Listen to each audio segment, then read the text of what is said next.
Trump truths something like this, saying, hey, DeSantis, you haven't experienced kind of this, I don't know the exact words, but basically saying like, you may experience this in the future, like what I'm experiencing now, this like persecution or the media coming after you and so on. Do you think this one-sided political persecution using our justice system is something that a lot of people care about who aren't, super conservative people? Because some people say, Trump has more of like the right-wing base, but DeSantis could win because he's going to get all these other center people and all this.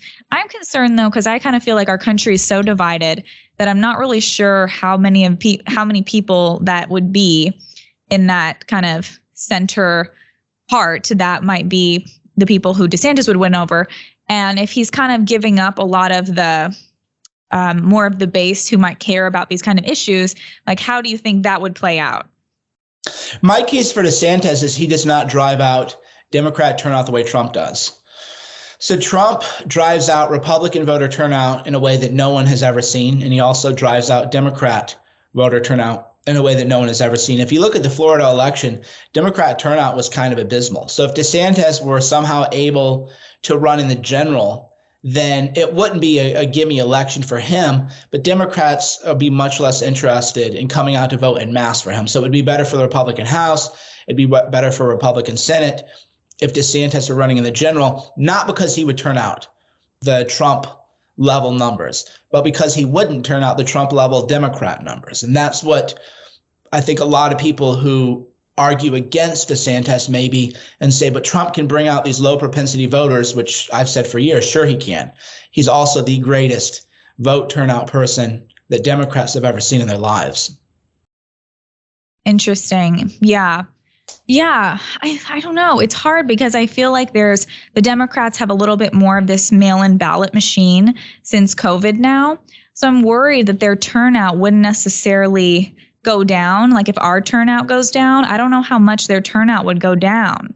And I feel like we have to just like meet them in terms of turnout. But I mean, for sure, I'm sure that a lot of the media, because of the way they painted Trump too, would get more people to turn out on their side, like in person too. But if they paint DeSantis as like another Trump and the same vilification, like you were saying, I'm just like concerned that would lead to a situation where then they just have a lot of turnout and then we don't if our side isn't as excited. Yeah, the issue is it won't work for what they're going to do to DeSantis. It just isn't going to work. That's why even towards the end of Trump's presidency, the attacks didn't work as well as they used to, because you'd heard everything. And at some point, you're just not buying it. In terms of the Democrat ballot harvesting machine, that works. And that will be more effective than ever, but that's still limited to, again, a lot of the urban areas. So we've kind of seen it. Atlanta, Wisconsin, which is, Georgia you have to fight for. But Kemp won Georgia massively. That we had a midterm election. Kemp was able to win. There was, I believe she was a treasurer in Arizona. She was able to win. There are people who are able to win elections who aren't able to be presented so divisively, I guess. Because, DeSantis will be divisive. Everybody who runs is divisive. Mitt Romney killed his dog, right? Let's admit that they're going to try to make him look like this awful person. But he's also not giving him anything. So the thing that, even though it shouldn't matter, and it does, though. And I think that's one of the reasons I come to conclusions other people maybe don't, is I think this is stupid. And I don't think it should matter, but it does. It matters that when you supported Trump, you never knew what you were going to wake up to. Another tweet, another comment, another this, another that. There's a certain amount of fatigue that drives away people from supporting him. And with DeSantis, you know what you're going to get. You know that if you wake up tomorrow, there's not going to be some tweet that could be twisted in an awful way, or that might on its face look bad. And then, because remember, Trump would say things that sounded pretty not good. And then it would be 2 or 3 days of him explaining why it wasn't really what you thought it was or what it read as. With DeSantis, you're not going to get that. So he's not giving them more material. You can always dig stuff up about a person's past. But Sure. but if you're presenting an image that's incongruent with who he is now, nobody's going to believe it. You're going to say, "Oh, so DeSantis was like some weird groomer," and nobody's going to. No, I don't think it would be that. It would be more that he's not really doing as much on kind of this issue now with the political persecution, or maybe is kind of falling into almost what Trump has accused DeSantis of. He's truth that, oh, DeSantis, you're a Paul Ryan, you're this, you're that, and so he's kind of playing into that almost, as opposed to some people claimed that DeSantis is Trump just without the baggage. So a little bit of maybe what you were saying, where he's not going to tweet something that makes you uncomfortable. But I don't really feel like he is Trump without the baggage. I think he is actually different. He's a different kind of politician, and he may have different views on things, I think, honestly. So it's not that you're getting Trump without the baggage, in my opinion. But what do you think?